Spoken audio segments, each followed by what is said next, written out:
the string quintet. It's much more romantic than anything I expected to hear you play, Glenn. This is the most wonderful thing he ever wrote, I think. The only thing in which you can't have the tubas blasting out every climax, you know. Puts him under a greater discipline than he ever was in any other work. Marvelous music.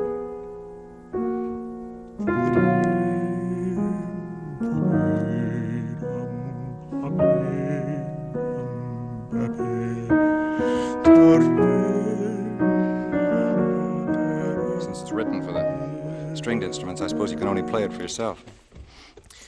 Well, I have more pleasure playing Bruckner on the piano than most other things of that generation that were written for the piano, as a matter of fact.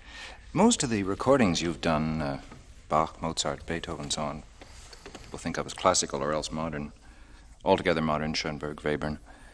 Actually, are you enlarging your repertory now? Well, you know,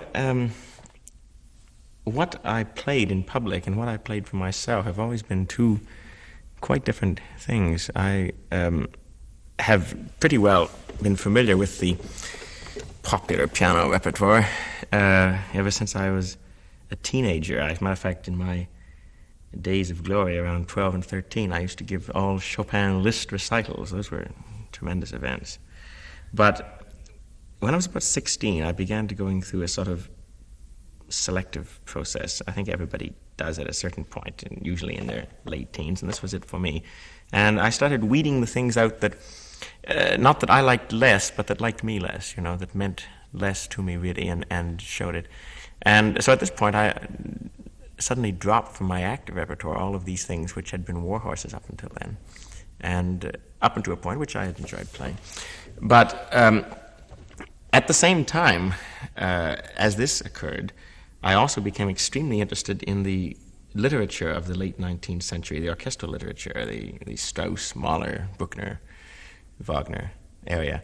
And I began making, for myself and for fun, piano transcriptions of things like the Schoenberg chamber symphonies and things of this kind, and Wagner and so on. And it was a great pastime, and also it put me in touch with this literature.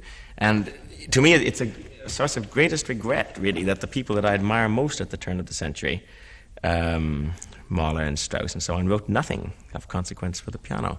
Strauss has one small work for the piano with orchestra, the Burlesque.